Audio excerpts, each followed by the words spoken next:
What's up, everybody? Darkstar here. I have Wizard Snapper, a very good friend of mine, my brother.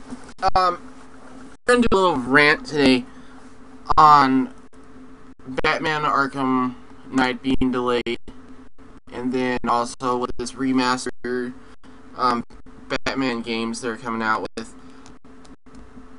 I think honestly they pretty much delayed it from June 2nd. It was supposed to drop, and then now it's coming out on the 23rd of June.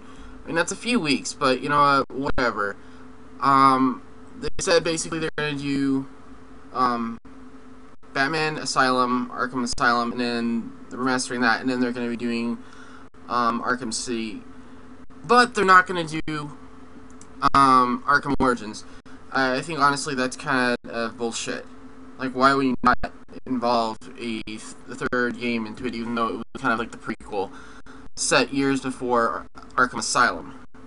With Arkham Knight, they basically are, for their troubles, for our troubles actually, as the gaming community, they said that they were going to release a new 7-minute video. Really? A 7-minute video of new footage that's, you know, going to be shown in the game. I think we've seen enough of the game, and we really just want to play the game already. I mean, what do you think about all this? And how do you feel? How do I feel about it? Yeah.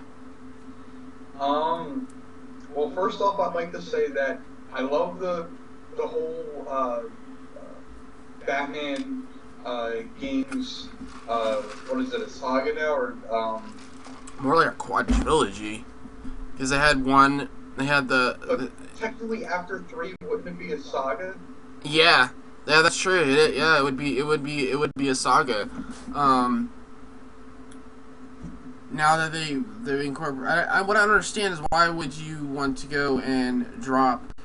Well, the thing is that they want to release this. They want to release the remastered versions at Christmas time, and I mean, then they're gonna drop Arkham Knight, you know, on June 23rd. Now, why would you go and drop that at Christmas time when you should drop it before Arkham Knight comes out, so that way you can knock out the games and then go on to the last conclusion of the game. I understand totally if they want to hype the game, if it wants to live up to its hype and everything. Destiny, like how they hyped the shit out of that game, $500 million on a game, and it totally just ended up sucking ass. I think really how much, you know, with this remaster stuff, it's really gotten a little annoying in my opinion, you know, with this whole new console era and stuff. We need to have new games, not remastered games, because, you know, that's what, you know, people pay money, you know, good money for a console to play, you know, next gen. Not a game that is, what, 6, 7 years old? I mean, we had this conversation a while back, you know, about how, you know, with the games that launched with it. I mean, now supposedly they're coming out with Halo ODST, a remastered version of that. But you get it for free with the Master Chief Collection. But here's the problem: is you had to play it on a certain date in order to get it free. So if you buy the console and you get the games, you know, that comes with now with the Master Chief Collection, you have to basically you get that shit for free. But if you don't, you got it afterwards, then you have to pay for it. Right. I think really honestly with this whole remastered stuff, it's just really, you know, annoying, and a lot of the gaming community, you know, have said, you know, enough with the remasters. What are we gonna do with these? You know, we have new consoles, so put them to use. Even like with, you know, the rumor that they said, because Microsoft hasn't totally confirmed this yet, that they said they were gonna bring, you know, Asylum and Arkham City out. Honestly, I think that, you know, it's more of a cash grab, more of like, oh, well, we have extra money, you know, you have that extra money, why don't you come buy it? Why would I want to go and spend all that time in playing those games again? Yeah, granted, they are fucking hella fun, but why would I want to go and spend all that money, just to do that again when I can just pop it on my Xbox or on the computer. I mean, even the computer you got from me for Christmas, all the games plus the DLC for $10. And it looked great. It looks fucking awesome on the computer. I can kind of understand why they're doing this. Like, to us, gamers that played those games when they first came out, yeah, it's kind of pointless. But to people who haven't played them before, like, let's say, when we were playing them, let's say a gamer who's now, like, let's say 16 or 17 years old, and back when the game came out, they were only like 10 or 11 years old. Mm-hmm. And they re-released these games so that a generation that couldn't play them before can play them now on their newer systems with better graphics. And that's also a good thing for us older gamers, because yeah, those games were great, they were fun, but at times back then games weren't really being made in HD, and when you sat there and played the game, yeah, it was fun, you spent hours sitting there doing the different missions, the storyline, but now that you have the HD quality and graphics, you can kind of bring like a new element to the game that you didn't have before. And like I said, that's good for both the older generation of gamers and the newer generation of gamers, because with the newer generation of gamers, if a game isn't in HD and they see a preview for it on TV or they see a trailer for it online, they're going to look at it and say, oh, this game looks like crap, I'm not going to go and get it. Even though it might be one of my favorite characters or it's something that I'm really into, if the game looks like crap, they're not going to want to get it.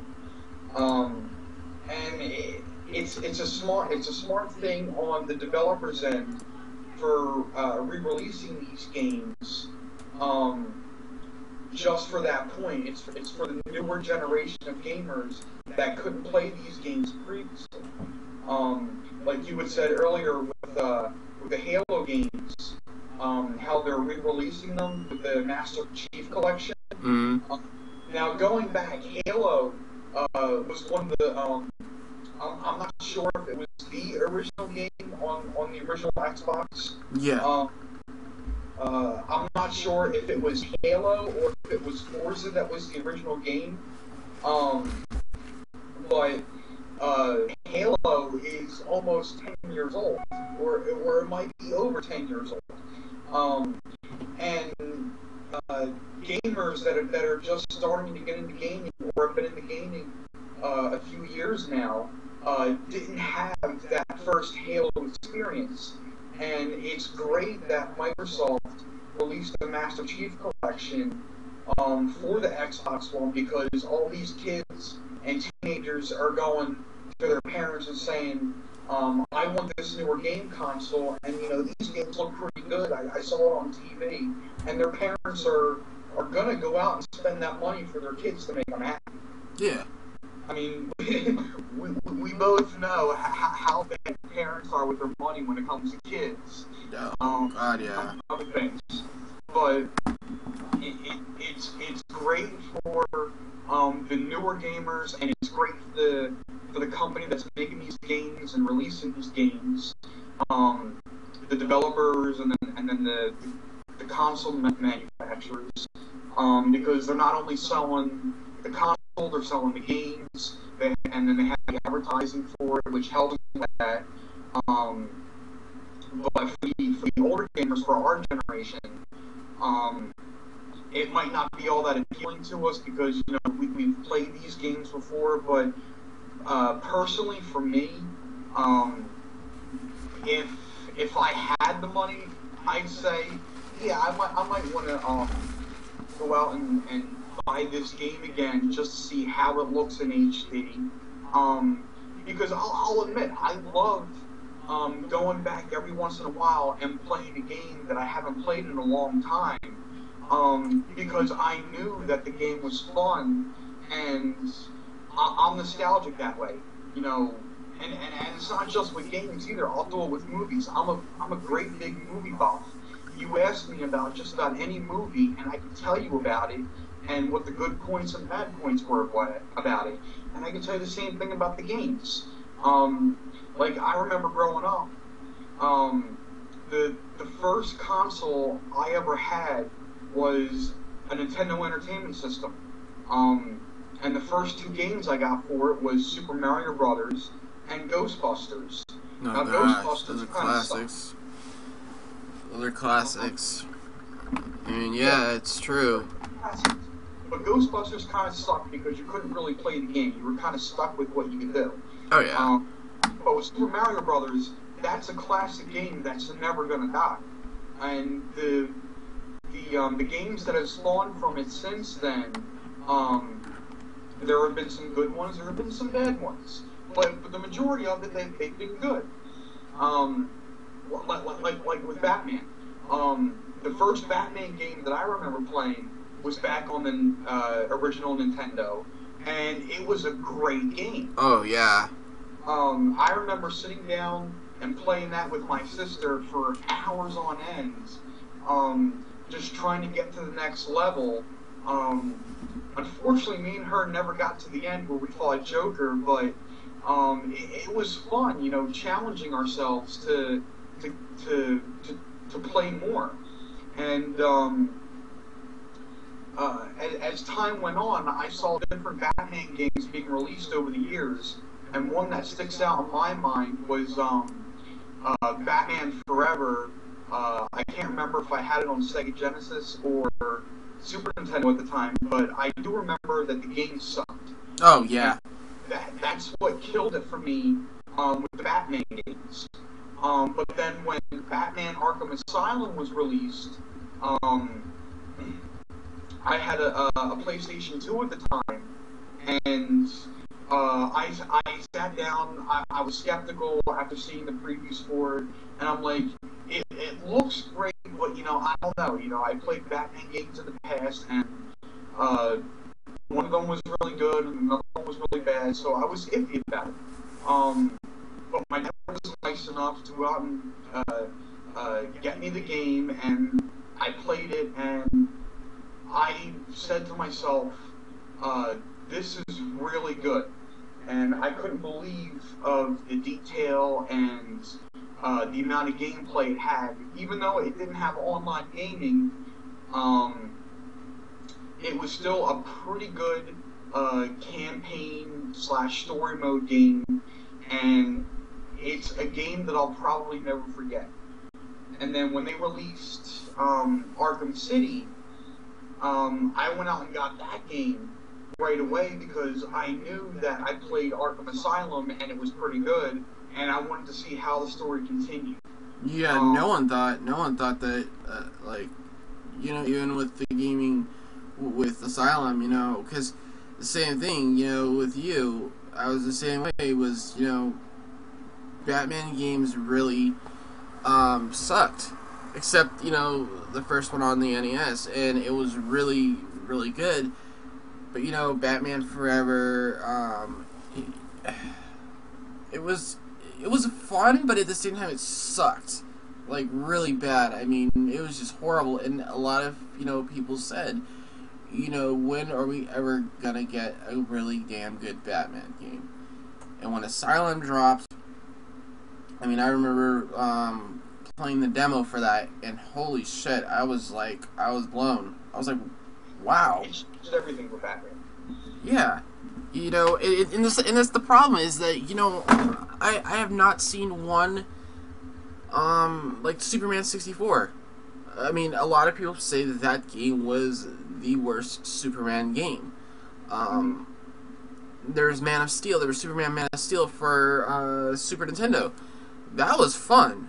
I mean, it was really fun. God, what else was there? And that's the thing, is that they have not came out. If they can take Batman and, like, how its style is and everything, and make a Superman game, because I mean, the Superman game that came out with when Superman Returns, it was fun, but the Xbox, the original Xbox, it was limited. The 360 though, it had more of the visual, it had more stuff to do because it was such a bigger, game. But if they can take that, style of Arkham and apply it to Superman, I guarantee you that, it would be really good. It's true. A lot of games, with that nostalgic feeling, it's great. But what I don't understand is why would you go and release 2 games, but not release the third? I mean, the third, it was, because I know you and I have a different opinion on it, is that, it was fun, but it was not Batman because Kevin Conroy and Mark Hamill were not doing the voices. That's the one thing, like, when you read a comic. I never played Arkham Origins. Oh, I thought you did. No, that was the one. I played Arkham Asylum and Arkham City, but Arkham Origins I haven't had a chance to get yet. Wait, I thought you did get it. When it came out, because you were telling me about with Batman when you said the reason why Batman became Batman is because that one scene with Bane when he invaded the Batcave, because that was the one with the Troy Baker one. Where it was, we had the $8 million bounty out, or $8 billion bounty out, with all the 8 assassins. Wasn't that was the one I remember you playing that? That wasn't me. Oh crap. The thing is that a lot of the games, with the Batman games, is like, why would you take if you're gonna remaster a game? I mean, do it right. Put them all in. That was like the whole thing. That I can agree with. It's like, are you gonna half-ass that shit and just be like, whatever, okay, we're just gonna put Asylum and we're gonna put in friggin' Asylum and Arkham City, that's it. I mean, it's totally pointless to put only 2 games in and not do the third one, because I mean, come on, you have, well, if you think about it, Arkham Origins came first because it was before Asylum, years before Asylum went down. And then you got Asylum, and then you got Arkham City, and now we're gonna have Arkham Knight. And the thing is like with these remastered versions, is like, if you're gonna do remastered versions, then apply everything you have to do in all of them. I mean, that was like with the Master Chief Collection, and I do not understand to this date how you fucked that up. I mean, literally, from just playing. I mean, the game looks gorgeous. Hands down looks gorgeous in HD. But how do you fuck that up? Like, of all the glitches, the bugs they had. I mean, even with the multiplayer, it was like, all you guys had to do was do like with the first one. Apply it over. You didn't have to build the game. And a lot of people don't understand why, it sucked. Well, you gotta think. Halo 2 was built for the Xbox. You have a gaming system that's doing freaking 8 gigs, of RAM, and you have an 8-core processor and everything. There's a lot of stuff that you have to think about that didn't work, for the Xbox One, but you're applying it to, you're applying it basically basically copying and pasting this game. That was like when we had the issues with, Halo Anniversary, when we played co-op. Like how we got pissed off to the fact that all that lag, but it was like, and you had said on the forums, like, what the hell? Well, sorry, they came out with the press, the release of like, oh, sorry, well, we're basically working on Halo 4. It's simple coding. Wouldn't have taken that long. Just write it up, patch it, throw it out there, update, bam, done.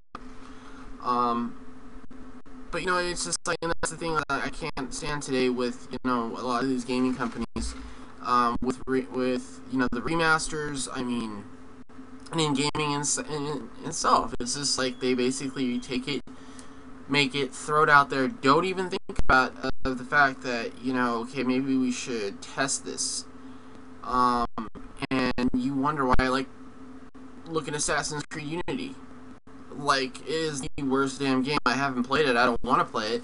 but it shows, you know, with the bugs and stuff, they didn't care. I mean, it's a lot, and there's a lot of games out there now, you know, for the Xbox One and the PlayStation 4 that have so many issues, you know, and it's, instead of going and making a remastered game and doing it half-ass, you should concentrate on, you know, fixing the games you have at hand right now. But they don't want to do that, you know, and it's really, really sad. And then another thing I was just reading is that, I don't understand how you can do this, because even Ashley was telling me, like, you can't do that. I mean, it's impossible. They basically want to start selling digital used games at GameStop. Oh yeah, I heard about that. Last I checked, there was DRM shit. I mean, like, come on, Ashley, she's not a gamer, but she even said, you know, isn't there, like, a code you put in, and then bam, that game's yours, and it's registered and all that? So how are you going to do that? That's why they stopped selling PC games. Let's think about this for a second. Even without the DRM issue, what's the other issue that comes to mind when you think digital game? Highest prices if you're going to GameStop. You see, the one big thing that sticks out in my head about a digital game is that it's digital. How are you going to resell a digital game? Exactly. Forget the fact that it has DRM. If it's locked on your system, how are you supposed to physically give that to GameStop to sell? Do you have to give up your entire system to do so? No, your profile. Like, hey, here's my profile, you know? Have fun. I say, the hell with that. You know, how are they going to do this? It doesn't make any sense to me. It doesn't either. Like, I was watching, oh god, who was I watching? Alpha Omega Sin, and, he had brought this up. You know, he did a video, and he even said, like, how's that even possible? Like, how do you take a used digital game? I don't know, you can't even, it's not even used, because it's not a physical copy. It's just, right. it's virtual. You have a physical copy of a game. Granted, this is the Lego Batman movie, but you have a physical copy of a game, and yeah, you can go to GameStop and trade this in for money. Probably you're only going to get like less than $10 for the game, but still, you can trade it in for money. It's a physical item. Mm-hmm. But let's say, okay, here's my game. There's nothing in my hand. How are they going to do that? Like, are they just supposed to take your word for it? Like, yeah, here's my game. Go ahead and sell it. I just don't understand. I really don't understand it either. I mean, literally, because, like, that's what even Ashley had said. She's like, a digital game basically is downloaded, locked into your console, done. Right. You cannot get it off. Now, people are doing this now, and I think it's kind of stupid. They're basically taking, say, like, I want to let you borrow, shit, I don't know, Battlefield Hardline or some shit. Basically, I have to unlock all my shit on my profile, you know, even in, like, Hotmail and stuff, you know, and unlock this stuff in Xbox.com too. Basically, you download my profile, the game goes onto your system. You get to play it. But here's the problem that people are not realizing is that if I do that, I don't know if I log onto my system, because I don't know if they released that, because they were talking all that crap back in the day, you know, for the X1 and the PS4 launch, about when they were talking about, oh, that, you know, you can't share games, or you can use game bullshit. But a lot of people are doing this now, with the whole transfer thing. You know, it's like, okay, I'm gonna let you can play Battlefield fucking 5 or 6, whatever, but you gotta download my profile, so I have to go into my system and risk the fact of my shit getting hacked, and when I unlock all this stuff, with all the protection, and you get it, but at the same time, I'm like, okay, one day I'm like, yeah, I wanna play some Battlefield. oh wait, I don't think I can do that because you're probably on my profile. Basically, that person, I think, has to go on that person's account to play it. And that's going to raise a lot of red flags to Microsoft. If they're seeing that, okay, I'm in Gilbert, Arizona, but this person is in Pennsylvania. So how is this person at two places at once? Hence, people starting to get banned, for this crap. And it's like, is it really worth, you work your ass off for years and years for all your achievement points and everything to lose your game? That's the thing with digital. This is the problem with digital, is you can't do that. I don't know if they've talked about, doing that where a person can let you use a game and stuff. But they haven't confirmed if they're gonna do it because, people can take stuff. Basically, that's the risk of, okay, this person can get into my account, hack get all of my information, and bam.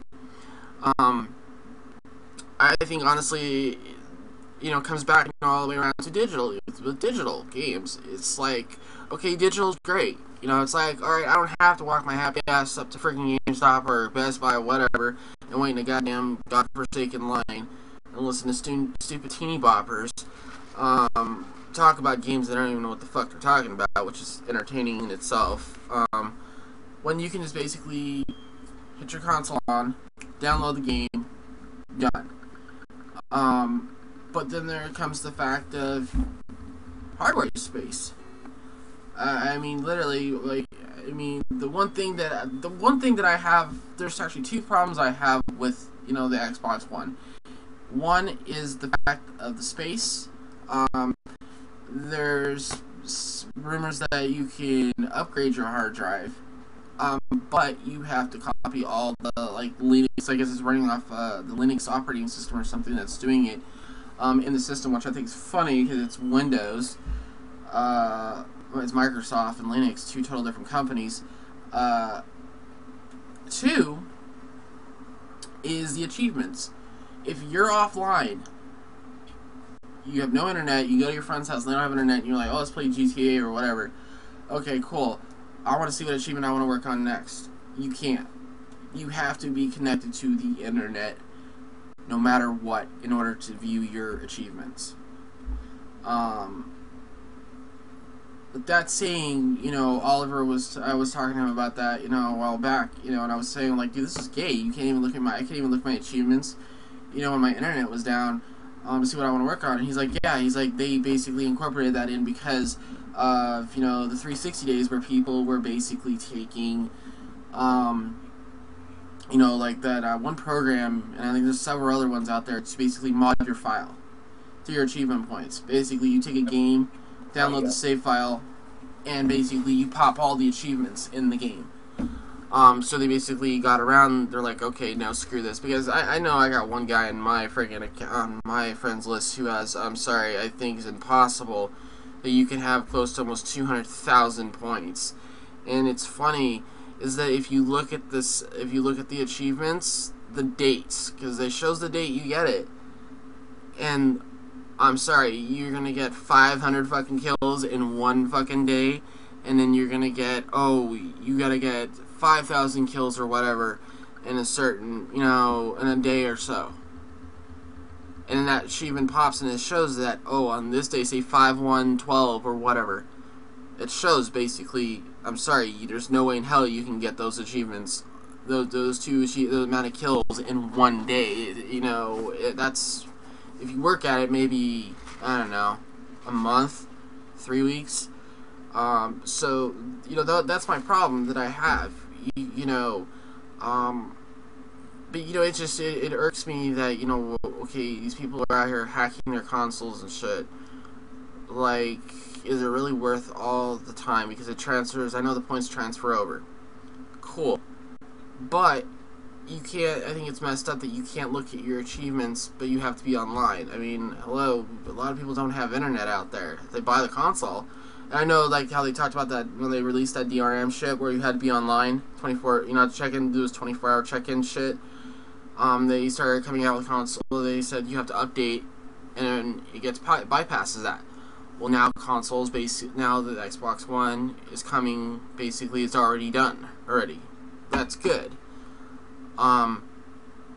But I think honestly they need to stop what they're not realizing, is that the game selection and like the free games. I mean, really, for the Xbox One, really kind of suck ass, like really bad. I think the most fun I had with the one just recently was Rayman. Fucking love Rayman. That was honestly is the only big game that I've seen. And if you look at the 360. I mean, shit. Okay, we've had what? We had Tomb Raider this month. We had BioShock Infinite. We had what? Halo Reach. We've had what else? Like some really, really good games for the 360 and the Xbox One. Granted, it has not yet. It's been what now 2 years that's come out. Okay, cool. But come on, release some other games. Some good games. These indie titles they have, and I was going through the section of the indie titles, and a lot of them look stupid, like really, really stupid. There's one I think you'll get a kick out of, is a Twitter game. Basically, I forgot, I think it's IRWB or some crap like that. And whatever you do on Twitter, like if you do something in the game and you have it linked to your account on Twitter, it affects shit on Twitter. Like, it's weird. Like really, like I haven't even downloaded it, don't care for it. But I thought literally it was funny as shit. I was like, really? I'm like, I'm not playing this shit. Fuck that. But I think honestly with a lot of the remasters, a lot of them they're concentrating more on remasters than new games they should come out with. I mean, instead of delaying a fucking game, because oh shit, we want to make this remastered version. Concentrate on the remastered version later on and bring out the games. Also, with Arkham Knight, for the first time, it's actually going to be rated M. I mean, all the other ones that were not rated M. Only due to the fact is that I believe they say fuck in the game. Which I find it really funny because in Arkham City, if I remember correctly, I remember one of the thugs saying son of a bitch. But they didn't rate that M. But in Arkham Knight, just because the guy says fuck, it's like, oh, sorry, it's rated M. I thought that was just disturbing. It's like, wait a minute. He says son of a bitch in Arkham City, but just because this guy says, whoever says fuck in Arkham Knight, you're gonna rate it M. I mean, if you're gonna rate that shit M, you better damn make it like a really bloody kind of type Batman. I mean, seriously. Make it or something. I know. I mean, they're ready to be like Harley Quinn, with some boob action and shit like that. If they can do it for Mass Effect, they can do it for Batman. I mean, it's not like Batman and Catwoman haven't gotten freaky with each other before. Yeah, no shit. Seriously. I mean, okay, what was Mass Effect rated? Was it an M or was it for teen? It was T for teen. Okay, so see that's what's funny if you look at it.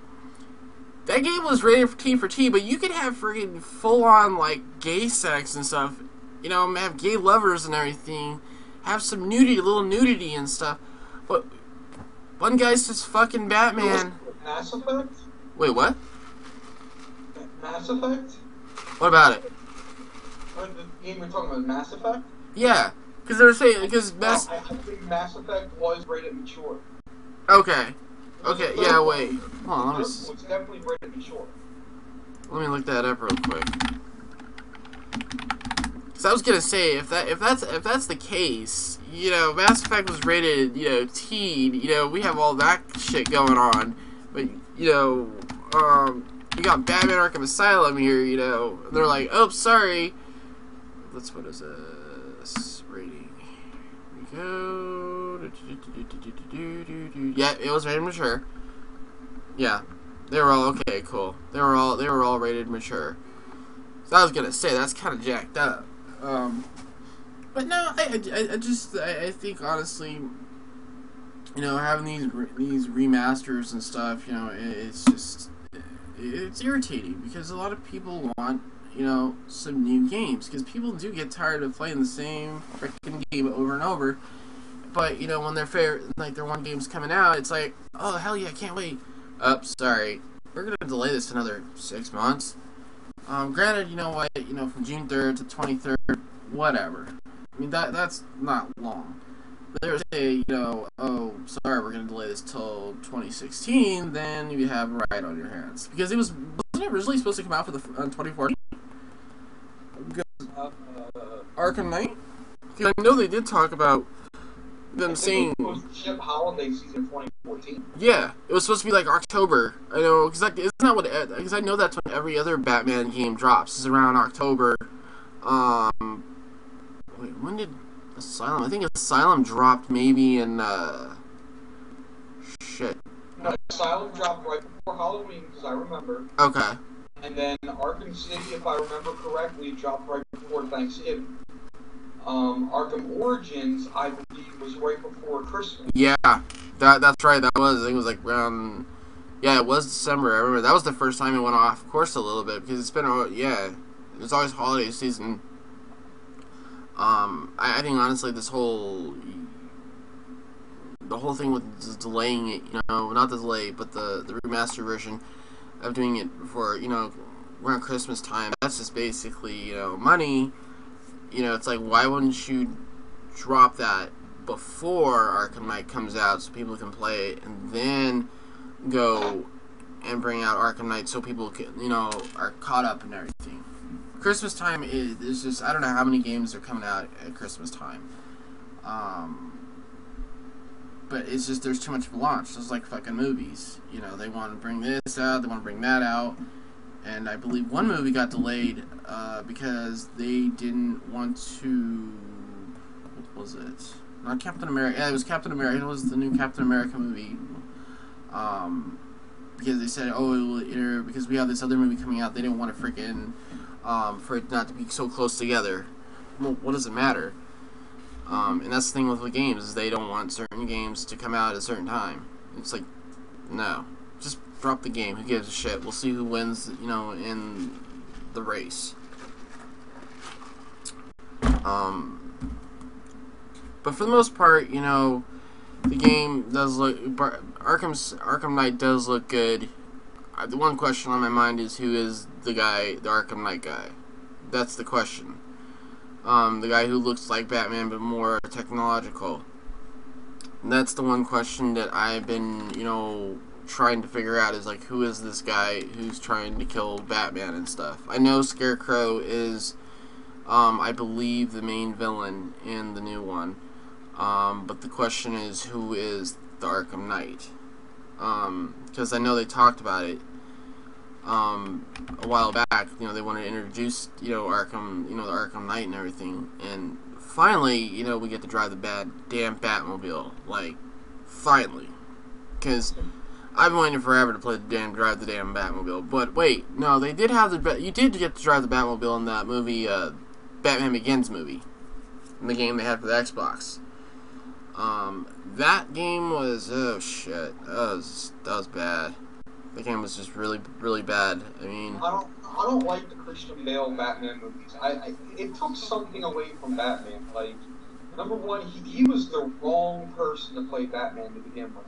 That voice, that voice is like, where is he? He sounds like a child. He sounds like a child on crack or something, or steroids. But Bale, beginning Batman Begins, I was happy. I thought he did a great job. The second, The Dark Knight, I have to hand it. It was all Ledger. Ledger was more of the star of that movie because of how he portrayed the Joker. The third one, oh god, I don't even want to get into that shit. That was just that shit should have never been made. I'll say this about Christian Bale. He was good as Bruce Wayne. Mm-hmm. Not as Batman. True. That I agree with. Well, have you seen the pictures of Ben Affleck? Ben Affleck is ripped for Batman. If you look at all the other Batmans, they were not ripped. They were not totally bulked out. Batman is one dude. He trained with Ra's al Ghul. He had serious fucking training. So you think all that training would have been a little bit like buffer? But you're right. He did basically did a good Bruce Wayne. Batman, he really just no. I was not happy with the whole him playing Batman. And for even when I heard about Heath Ledger playing Joker, I was like, oh shit, this is gonna suck. I'm like, no, because the whole Brokeback Mountain thing. And then that's all I can think of. I mean, I thought he was a great actor before that, and then when he did Brokeback Mountain, I was like, oh fuck no. And then it was announced that he was playing the Joker. I was like, oh fuck, hell no. Then I saw 10 Things I Hate About You. Yeah. I thought he did pretty good in that movie. Yeah, he did. And then this whole thing with Green Lantern, I mean, Tyrese Gibson, oh shit. I honestly would have gone with Idris Elba. He played in Pacific Rim. Luther. I mean, he's an English actor, but he's a damn good English actor. And I was just telling this to, Ashley was just asking this last night about Green Lantern, and she's just like, well, isn't Green Lantern supposed to be funny? I'm like, Hal Jordan. Hal Jordan's the more funnier one. Jon Stewart is the one they're going for. He's the more by the book, serious type of Lantern. Right. Tyrese Gibson, I mean, I'll give it to him. He is a good actor, but he's funny. He's more of a funny guy. Jon Stewart is a serious to the book guy. And it's just really hard for me to see an actor who plays, a certain role you're used to, and then flipping it all around and playing a total different role. It's like, how can I take this dude seriously? You can't. Like, I remember a few months ago, they wanted to make the guy who plays John Diggle in Arrow, Green Lantern. Yeah, I remember that. And after seeing them pick this new guy, I would have preferred the guy from Arrow. Mm-hmm. I agree 100%. I rather would have seen then there's no chance that the show Arrow and then the movie Green Lantern are ever going to intersect with each other. I mean, by the time the series might not even hit the Justice League. So why would it matter if the same person or the same actor plays both parts? Right. I mean, you've already got him established in a DC role. Why not have him do another? True. I mean, at first, when I saw the article about him possibly doing Green Lantern, I was kind of skeptical about it. Like, I don't know if he's the right person for it, but when I knew that he was going to be playing the Jon Stewart character as Green Lantern, I figured, yeah, okay, this would work. But Tyrese Gibson, he's definitely not a Jon Stewart. No, he's not. Because we're so used to seeing him playing in like Transformers, Fast and the Furious, as a funny comedic side. But like playing him playing a serious role is Jon Stewart. He's a serious guy. I mean, he's not your Hal Jordan where he likes to fucking dick around and crack fucking jokes and shit. He's serious. And that's the thing is I look at Tyrese Gibson. I look at Tyrese Gibson and he's a funny guy. I don't think I've ever seen him play a serious role in Hollywood. Although who I could see doing it. He has the right look for it. But then again, he's a comedy guy. But I could see, I could picture Tyler Perry as Green Lantern. Oh. Like, it's like the physical image of him. I could picture it because he's got the build for it. He's got the height for it. I believe Jon Stewart at some points of the Justice League he had a goatee, which Tyler Perry has. So I could definitely picture Tyler Perry dressed up as Green Lantern. But as far as the comedy side, I couldn't see him doing it. No, he doesn't. I mean, they just released God, what was it today? Jesse Eisenberg is playing Lex. They just released the picture of what he looks like. Yeah. I'll have to say, he looks good. I mean, it was to my surprise, you know, because I've had mixed feelings on this movie, and it just, you know, they showed the picture. You know, when they first announced that Jesse Eisenberg was going to play Lex Luthor, I was like, oh fuck, this guy's a dick. I can't stand Eisenberg anyways.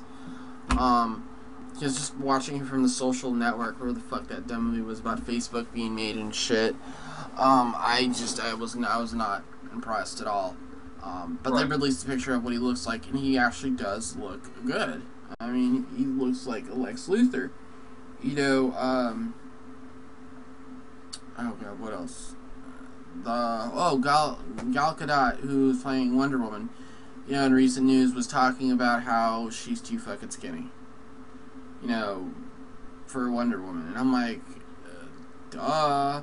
Wonder Woman's a buff chick. She's not a little skinny fucking twig.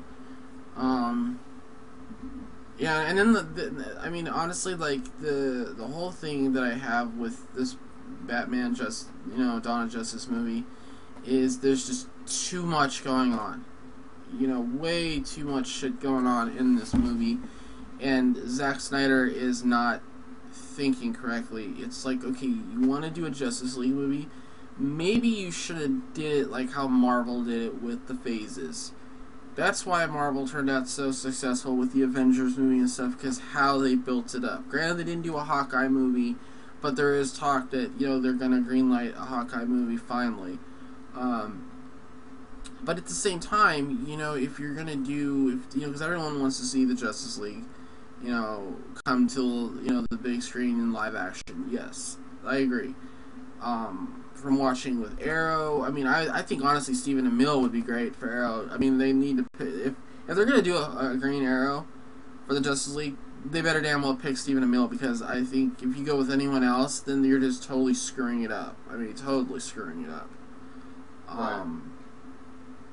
But I just honestly think there's too much going on. There's way too much going on in Dawn of Justice. And like how they said, you know, are they still going to release the two movies, Dawn of Justice, the two separate parts, or are they still going with one whole movie? Because I haven't heard anything recently about it. Because I know you dropped that on, you said that to me a while back, that they were doing two separate movies, one of 2016 and then the other of 2017. But that's the only way I can see, you know, if they're gonna do something like that. Let me see.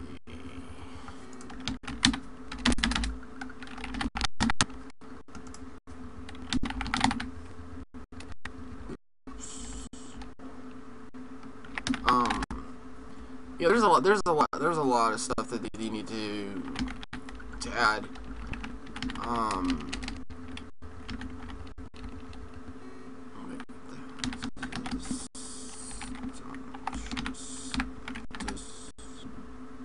Yeah, the first look of Jesse Eisenberg as Lex Luthor looks good. I'm really waiting to see the Batman vs Superman movie. I hope it doesn't get delayed again. They delayed it? Huh? They delayed it? Or no? Well, it was supposed to come out at the end of this year, but they pushed it to I think spring or summer of 2016. Okay, yeah. That's right. But didn't they say also they were gonna do it, they were gonna do two separate ones, though? Wasn't it gonna be like Batman versus Superman? Yeah, it's gonna be a two-parter movie. Batman versus Superman. and then Batman versus Superman. I think they called it Dawn of Justice or something. Yeah. So basically, it'd be the Dawn of Justice, basically with the Justice League coming to play, which I think would be cool. I mean, they do it right, I hope. And then the Suicide Squad movie's coming out. Fucking A, I can't wait for that. I can't wait for the new Supergirl TV series to come out on CBS. They gotta do that right. They have to do it right. I mean, I love the costume. I'm just not liking the girl. I mean, she just looks too. If you look at the DC movie, the anime movies and stuff, you see she's she's built. She has some build to her. In this, she just looks like she's a little skinny twig, and she's a fucking Kryptonian. Right, but on the other hand, I think that I want to give her the benefit of the doubt, because the only thing we've had to go on so far, as far as live action goes, is Helen Slater in the 1985 Supergirl movie. Yeah, that's true. So it'll be nice to see what they do with it. Although no, let me correct myself. There was one other live action Supergirl to appear on screen, which was in the Smallville series. They introduced Kara, I think in the 5th or 6th season of the show. And she was only in a handful of episodes. Right. But, they portrayed her really well. She was played by Laura Vandervoot. And she was built for the part. She was sassy, the way Supergirl should be. She portrayed it very well from the comics. She had the right height, the right weight. The only thing that I didn't like about the Smallville series is that Supergirl never got into costume, but she used her powers. And right. Then Clark Kent, he never got into the suit until the very last episode, and it was only for like 2 or 3 seconds, but it was a CGI image. Didn't he fly off? Yeah, well, you saw it twice. You saw it once when he was in the Fortress of Solitude and he was flying out of it, but that was a CGI image. And then the very last scene of the last episode, you see him on the roof of the Daily Planet. He drops his glasses to the ground, or to the rooftop, and he opens up his shirt, which again was CGI, because Tom Welling previously stated that he didn't feel right putting on the Superman suit because he wasn't Superman. He was Clark Kent. Yeah. And the Clark Kent that he was portraying wasn't Superman yet. Which, don't get me wrong, I love the Smallville series. It'll be one of my favorite series until I'm gone from this earth. But they could have done more with it. Like, I would say, like, the last season, they should have had. He should have already been Superman. Like, they had 10 seasons. Dude, he faced Darkseid. He faced Darkseid, for Christ's sake. But that wasn't until the last season. And he didn't even look like Darkseid. He looked like fucking Doomsday. Like, that's like. Doomsday too. Wait, wasn't Doomsday in it too, or was it just Darkseid?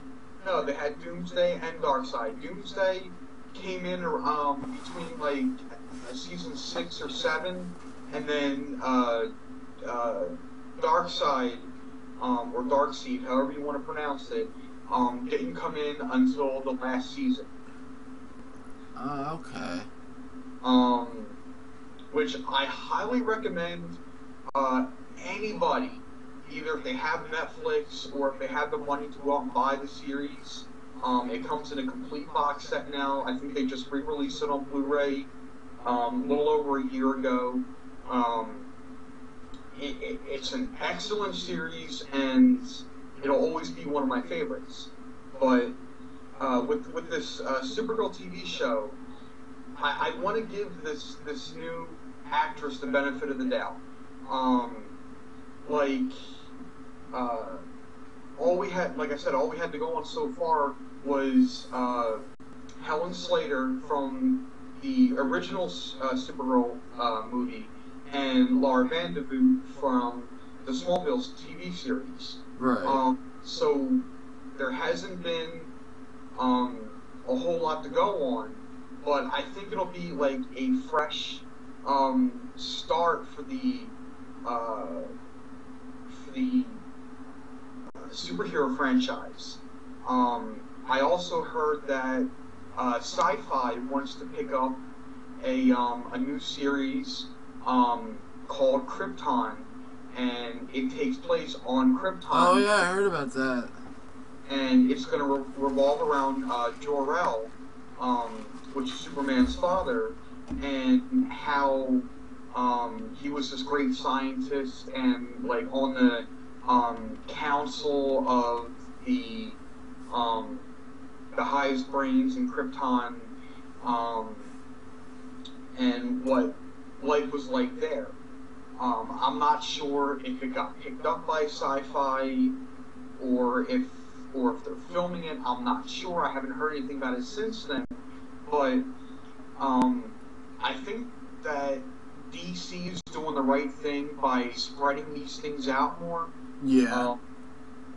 Well, DC, I mean, look at Arrow, dude. Arrow was such a success. Right. And then Flash, too. Why not do more with it? Now, if you take Marvel, for instance, Marvel had the right idea by doing each movie separately and then bringing those different characters together for the Avengers films. Where they didn't do so well is with the TV series Marvel Agents of S.H.I.E.L.D. The first season, I'll admit it, it sucked. It was entertaining to a point, but it just wasn't there. It didn't have enough to keep people entertained. But the second season, which they're currently in now, it is so much better. I mean, it could be a lot more than what it is, but it's giving the fans a little bit of what they would expect from the Agents of S.H.I.E.L.D. Right. The acting got better, the storylines got better, the special effects got better, and the storylines actually keep you wanting to see the next episode, which is, I'm guessing they took cue from Arrow, because that's been out for, where are we in the third or fourth season now? Of Arrow? We are in the fourth. Fourth season. So it's been out for a few years now, and it's done really well. And I don't think anyone at first expected it to go that well. And if I were Marvel, I would say, yeah, let's sit down and watch this and see what they did, and let's see how we can do our creations better. And then with The Flash coming out late last year, it brought back people from the original Flash TV series from the 90s. You know his dad, by the way, is the original Flash, too. You know that, right? Right. John Wesley Shipp. Yeah. Who was the original Flash in the 90s series. Who was also on Dawson's Creek for a while in the beginning. Oh, that's right, yeah. Yeah, and they also brought back Tina from the original series, who was the doctor at Star Labs back then. And now they're bringing back the trickster, Mark Hamill. Fuck yeah. Oh, I can't wait for that. I mean, he does a great job. He did. Yeah, until I think they said the last episode of the first season we're not going to get to see Mark Hamill. But with Flash, I'm waiting to see Gorilla Grodd. I'm waiting to see. Well, they already announced Gorilla Grodd. He's already had like 2 appearances. Right. But like mainly he's like going against Flash and stuff. You know, like a square, like him actually with they intertwine a story and stuff. Yeah, that I'm looking forward to as well.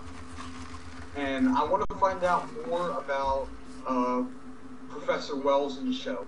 Like, is he really Barry from the future, or is he the Reverse Flash? Could he be both? Because I know in the comics, Professor Zoom from the future, which is really Ebod Thawne, got plastic surgery to look exactly like Barry Allen from the future. God, he was obsessed with him. He was, oh god, he was a sick fuck. Me and Dark Star Gaming here, we talk about this from time to time, and my theory is that if you watch the Flash series, there's 2 Professor Wellses. One is Ebod Thawne, which is the one that killed Cisco in last week's episode, and then we have the Professor Wells, which is Barry from the future, the one who's been training Barry and telling him how to do certain things, helping him emotionally through different things, and it was kind of like being the role model that Barry needs to not only help him with his abilities, but also help him with his emotional side and what goes on in his daily life. But then we've seen Professor Wells in the it was either the first or second episode. He killed the guy because I think he was getting too close to something. He wanted more to. It was more of he wanted to use his. He wanted to use. Oh god, what was it? Flash's power. He wanted to go. He wanted to go after that, and I guess he didn't want that attention. Right. Brought to him, so he was like, "Dude, you gotta go." You know. Right. So I'm guessing if my theory is true about there being 2 different Professor Wells, one would be Barry, one would be Ebod Thawne. I think the Professor Wells that killed the guy in the first or second episode was Ebod Thawne, because why would Barry Allen kill somebody? And last week's episode we saw Ebod Thawne split into 2 different characters using what he called a mirror image, which is why earlier in the season, when Cisco created that energy vortex, we saw Professor Wells sitting in the chair, and we saw Reverse Flash inside the energy vortex, both at the same time. But Ebod Thawne, when he went to go kill Cisco, said that he used the mirror image. But if my theory proves true, then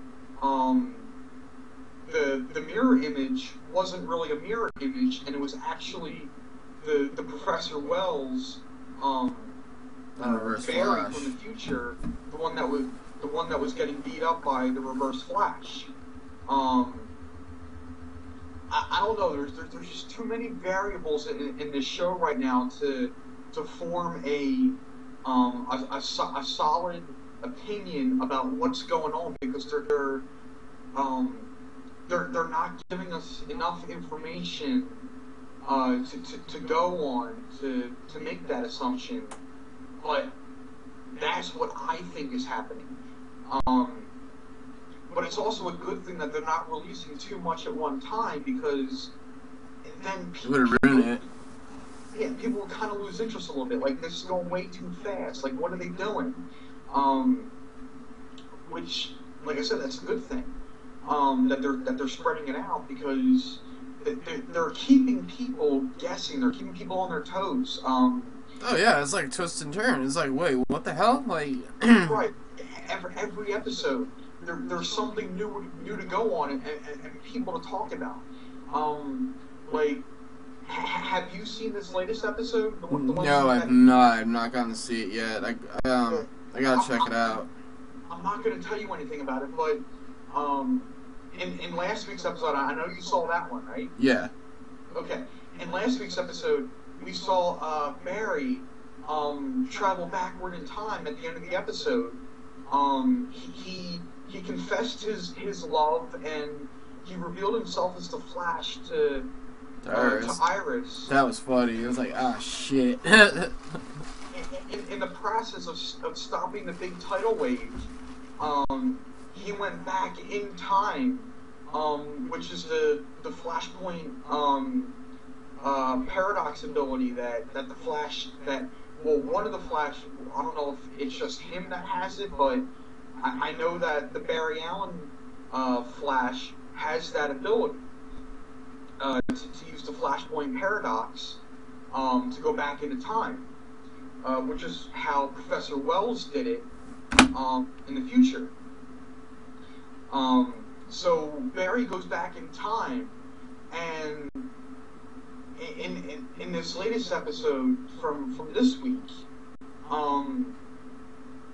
he has to try and piece things together, like, is this deja vu? I mean, is this happening all over again? Or,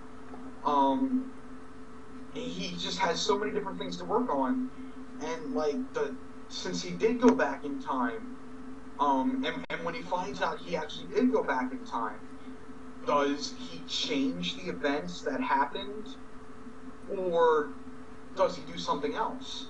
That's the question on everyone's mind. It's like when I saw him do that, I was like, oh shit, here we go. We're like, I'm thinking this is too soon for Flashpoint Paradox. Well, I'll say one thing about this week's episode. He was talking with Professor Wells, and Professor Wells said,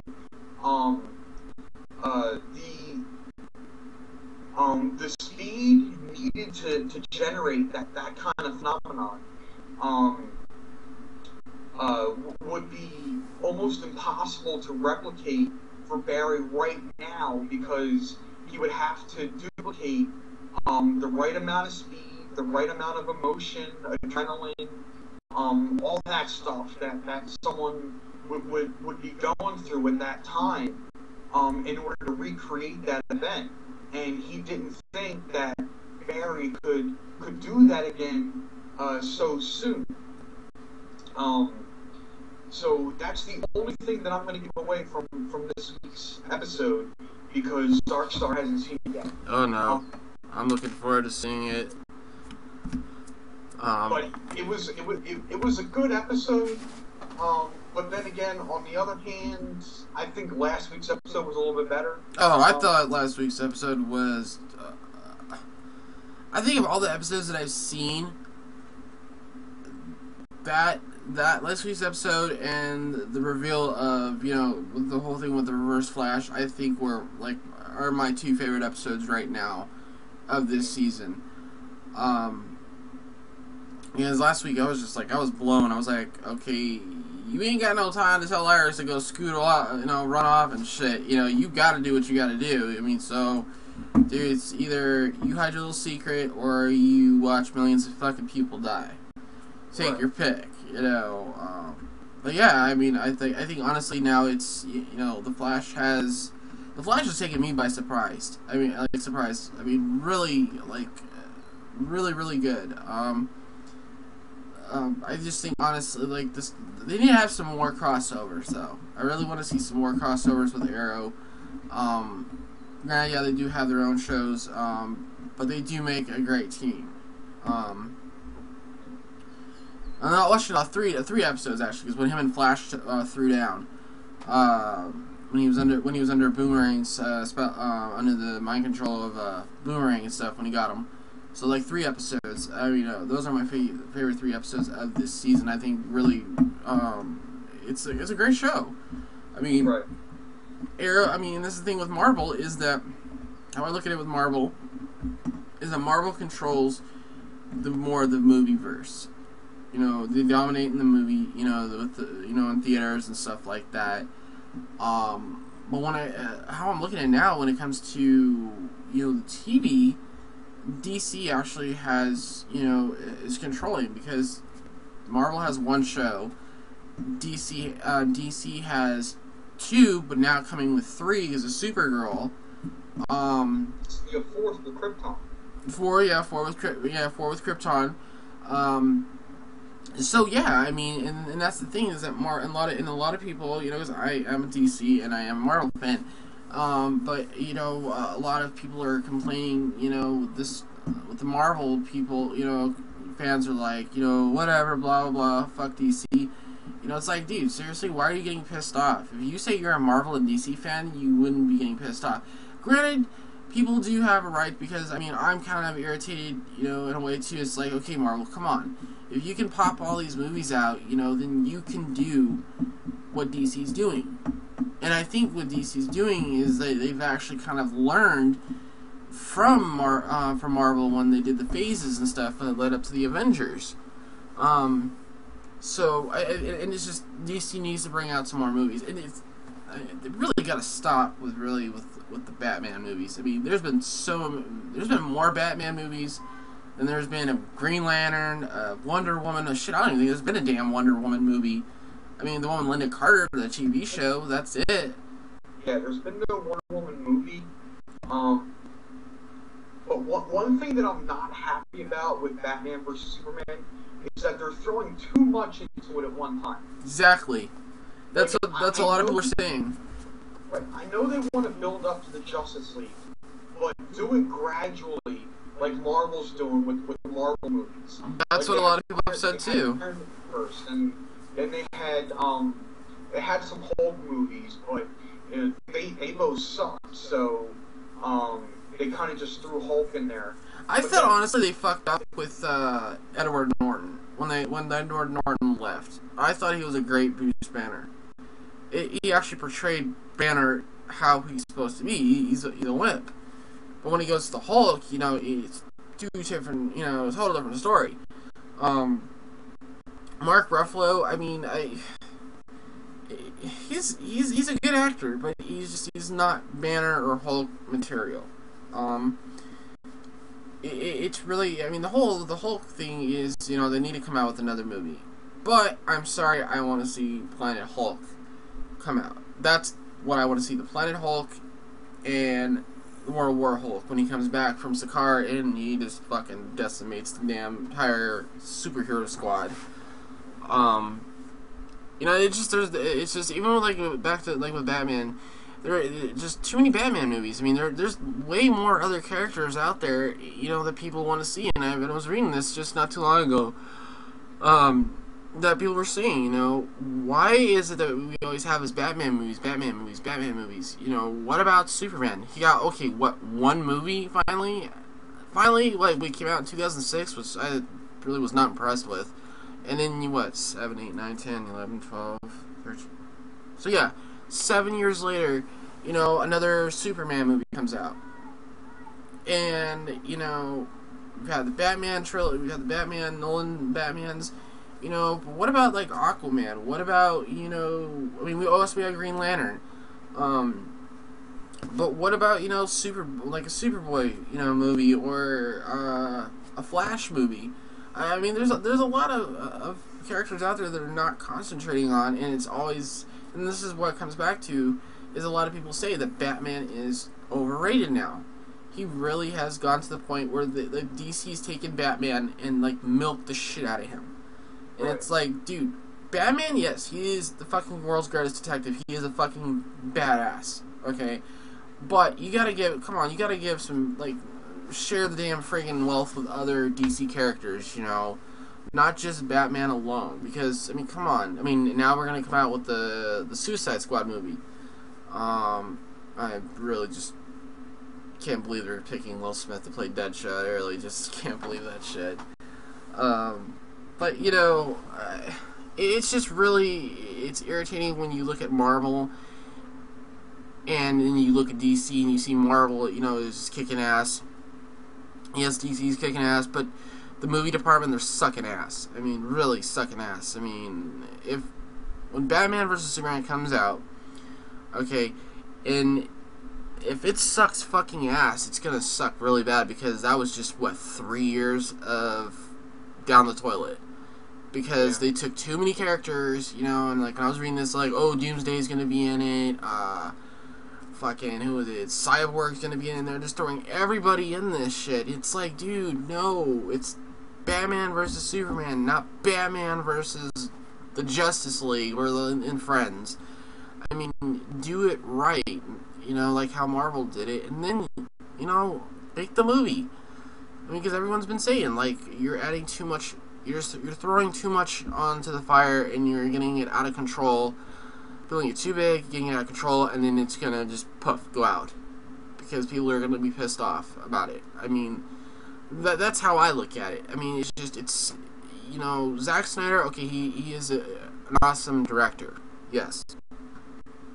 Man of Steel was good. Could have been better, but, you know, it really was just, like, that whole last scene of him killing fucking Zod, you know, was like, yes, he did kill Zod in the Christopher Reeve movie, because he threw him down the fucking pit. But the way, you know, that Snyder did it was just like, whoa, really? Like, I couldn't believe that. That's too graphic even for Superman standards. Yeah!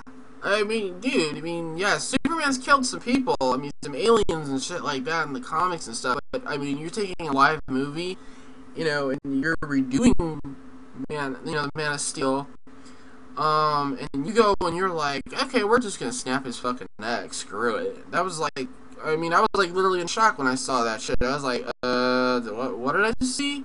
What the fuck was that? How are you gonna go do that? You know, I mean, for Superman, I mean, because he is a man of peace, but when you get him fucking fired up, yeah, I would not want to be in his path. But it's just, I mean, Snyder's just putting too much into this shit, you know, I mean, granted, I mean, Affleck looks like, for a buff-ass, you know, Batman, cool. I love the fact that they're using Frank Miller's costume, you know, with a symbol, awesome. But I'm not impressed with the whole entire fact, you know, the fact that Jim Gordon died, supposedly, because he was in Metropolis when Zod and him were thrown down, from the reports they were coming out with and stuff. I mean, how can you kill Jim Gordon? Jim Gordon is like Bats' bud, you know, but how are you gonna go do that? You know, it's just not, that was just not right, you know. Somewhere in the movie that he didn't actually die, but he was like either seriously injured and someone was taking care of him and he was incommunicado, or he disappeared on his own free will, you know? Right. Maybe, you know, it's possible. Yeah, it is possible. I mean, it's you know, it's just they're throwing too much in at it. I mean, it's really a lot, you know, for a lot of people to, you know, to you know, take in and be like, and process and like, wait, what? But at the same time, you know, we'll see when the movie comes out. I mean, really, it's just really, you know, I hope it does good. I really do. I mean, because if not, then man, Snyder's gonna be getting shit for fucking years and years, because you took two iconic heroes and totally fucking destroyed it. Do you remember seeing the trailer for Winter Soldier? Yeah. The part where both Captain America and Black Widow were in the car together, and they looked like they had chemistry with each other. Yeah. But in the movie, it actually, when we actually saw the movie, it turned out to be, yeah, they thought they had a moment together, but not.